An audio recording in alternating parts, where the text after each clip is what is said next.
देखो बच्चों, सवाल नंबर 2। एक इंजीनियरिंग के विद्यार्थी रचिल ने एक पतली एल्यूमीनियम की शीट का प्रयोग करते हुए एक मॉडल बनाने को कहा गया, जो एक ऐसे बेलन के आकार का है जिसके दोनों सिरों पर दो शंकु जुड़े हुए हैं।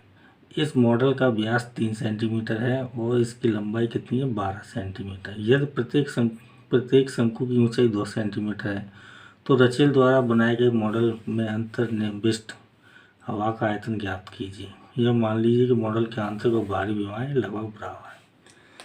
तो देखो बच्चों, इस सवाल के हिसाब से इसका चित्र बना लो।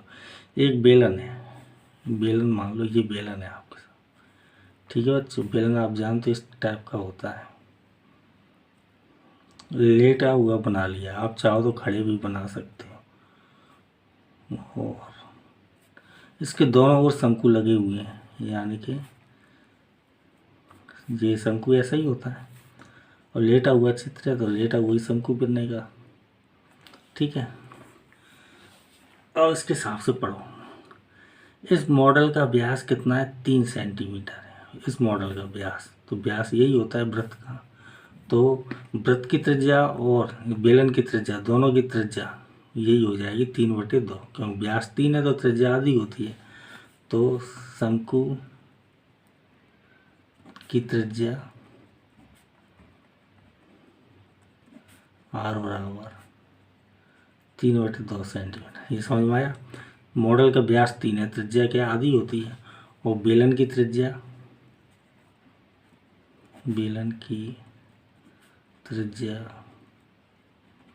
r बराबर वही 3/2 सेंटीमीटर। अब इसकी लंबाई 12 सेंटीमीटर है। इसकी लंबाई, अब देखो ध्यान से देखना आप, इसकी लंबाई मतलब यहाँ से लेके और यहाँ तक की पूरी लंबाई 12 सेंटीमीटर है। पूरी लंबाई कितनी है? 12 सेंटीमीटर। और शंकु की ऊंचाई कितनी है? 2 सेंटीमीटर। पहले इसको लिख लो, शंकु की ऊंचाई। शंकु की ऊंचाई h बराबर 2 सेंटीमीटर। तो बेलन की ऊंचाई क्या होगी? देखो ध्यान से, यहाँ से लेके यहाँ तक पूरी कितनी है? 12 सेंटीमीटर।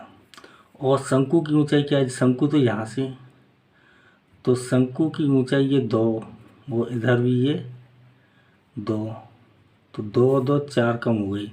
तो बेलन की ऊंचाई कितनी आ जाएगी? 8 आ जाएगी। बेलन की ऊंचाई h बराबर 12 टोटल है, माइनस 2 इधर से कम हो जाएगा, 2 इधर से, 2 2 4 कम हो जाएगा, तो ये आ जाएगा आपका 8 सेंटीमीटर। और उसमें सूत्र लगा दो। काय के सूत्र लगेंगे? इस हवा का आयतन, मतलब पूरे बर्तन का आयतन चाहिए हमको। हवा का आयतन वही होगा जो इस पूरे ठोस का आयतन होगा। तो इसके लिए क्या है? एक तो बेलन है, तो बेलन का आयतन, 2 शंकु है तो 2 गुणा शंकु का आयतन। ठीक है, तो हवा का आयतन बराबर, हवा का आयतन पूछ रहा है, हवा का आयतन ज्ञात कीजिए। तो इसके हिसाब से निकाल लो।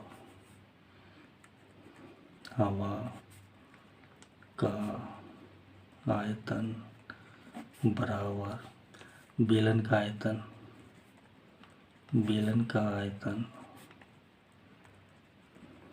प्लस 2 गुणा, ये 2 शंकु है तो शंकु का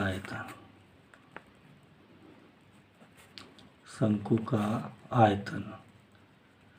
तो बेलन का सूत्र क्या होता है? पाई r वर्ग h। ठीक है, और प्लस 2 गुणा शंकु का आयतन क्या होता है? 1/3 पाई, ये स्मॉल लिए हैं तो इसको कैपिटल ले लो, r वर्ग h। कैपिटल लिया है तो यहाँ भी कैपिटल ही लिखो आप, कैपिटल R और कैपिटल H शंकु वाले। तो देखो पाई, आपके सामने सारी वैल्यू रखी हुई है। बेलन की त्रिज्या r, स्मॉल r 3/2 का स्क्वायर, और स्मॉल h यानी बेलन की ऊंचाई कितनी है? 8, तो 8 प्लस 2 का 1 से गुणा करेंगे तो 2/3, और पाई तो पाई r वर्ग। r ये कैसी? कैपिटल यानी शंकु वाली, तो शंकु का r का मान तो वही है 3/2 का स्क्वायर, और h शंकु की ऊंचाई h बराबर 2 सेंटीमीटर, तो 2, तो पाई गुणा इसका वर्ग करें 3 का 9/4 गुणा 8 प्लस 2/3 पाई गुणा 9/4 गुणा 2। तो क्या हो जाएगा, देखो इसको काट लो, 2 दूनी 4, 2 से 2 कट गया, 3 से इसको काटेंगे 3 बार, तो क्या है 4 से ये कट जाएगा, 4 दूनी 8, 9 दूनी 18 पाई प्लस, और यहाँ पे क्या है 3 ही है बस, और तो सब कट गए, 3 और पाई, तो 3 पाई। 18 और 3 कितने हो गए, 18 और 3 हो गए 21 पाई। अब पाई की वैल्यू रख दो, 21 गुणा 22/7। 7 से अगर हम इसको काटेंगे 3 बार, 3 का 22 से गुणा करेंगे तो कितना आएगा 66। आयतन है तो सेंटीमीटर क्यूब में आएगा, ये आपका आंसर है।